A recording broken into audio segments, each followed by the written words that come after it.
Sleep apnea is a very, very dangerous disease when it's untreated. Patients can be left with severe medical problems.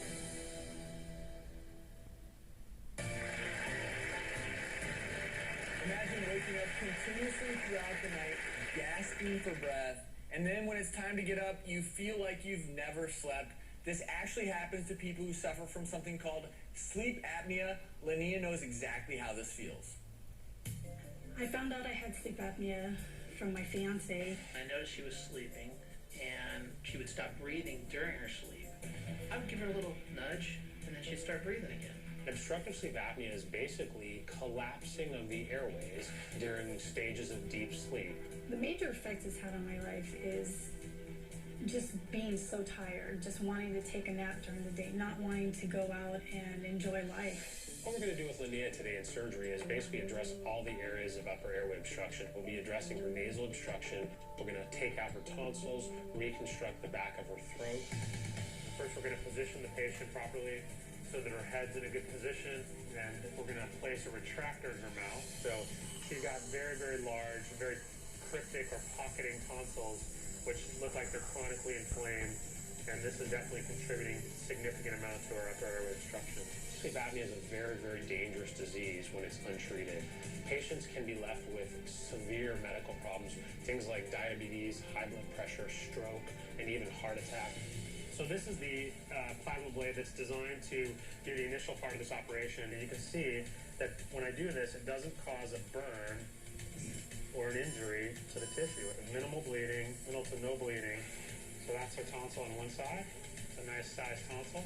The next part of this operation is going to be to actually mobilize this tissue called the uvula, and mobilize these pharyngeal tissues and lift this tissue up and pull this tissue sideways to create a large opening in the back of her throat. I'm actually just looking at her throat, and I'm determining how much tissue I need to take and how I need to reposition the tissue in a more anatomically favorable location so that her airway doesn't block off at night when she sleeps.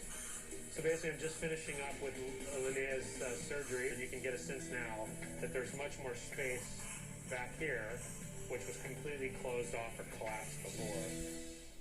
So we have Linnea right here after that surgery, and her surgeon, Dr. Brian Weeks, head and neck surgeon and specialist. Welcome back. Thank you, Drew. Thank you very much. Good to be here. That was some cool stuff. Yeah, it's really exciting. You know, when you think about a disease like obstructive sleep apnea, and you think about the number of people in our country that are suffering from it, I mean, it's really, it's kind of mind-boggling. And that's why medical problems associated with it, too. So she went to a sleep center, was worked up. You found her to be a good candidate for this type of surgery. Yeah. So exactly what did you do? Absolutely. Well, I want to talk, if I can, for just a second about how we worked Linnea out, because I think that's really, really important. When you think about sleep apnea, I mean, frequently, people that have it don't really know that they have sleep apnea. They just know that they're tired all the time. They're walking around like a zombie. Their work performance might be, not great. They're going to their car at lunch to take a nap instead of having lunch and interacting with their colleagues. So we send those patients for a sleep study, which is basically coming into an area where they're tested, they're monitored during a night of typical sleep. And after that, we read over those results. A sleep specialist will look at those and determine if they have apnea or not. And then we'll move to the next step, which is, as you mentioned, the treatment of sleep apnea. So you treated her surgically, and I know a big part of that was this new plasma blade technology. Why is that so great in this type of case? This is a model of the throat, and for Linnea, this is basically shows exactly what her problem was and what we did. If you think about the throat, the tonsillar tissue lives just to the side of the uvula. So basically, we're repositioning this thing that hangs down in the back. We're removing the tonsils, and we're effectively making the throat wider, and we're making the throat more open and bringing it up and forward. And we're doing that without cutting out a lot of tissue. We're really just repositioning. Drew, I call it a facelift of the throat. I mean, we're basically lifting the throat. And the plasma blade allows us to do that without damaging the throat and without burning the tissues, because once we make these little openings, we have to sew them, and they have to heal properly. So this device has really changed the way we do the surgery. And so this is great for obstructive sleep apnea. You're removing the obstruction, and Linnea, you're 3 weeks out? 2 weeks. 2 weeks out? Yes. How you feeling? I'm feeling great. I wake up, I'm rested in the morning. It's good. It's the best thing I do. And it should get better and better, right?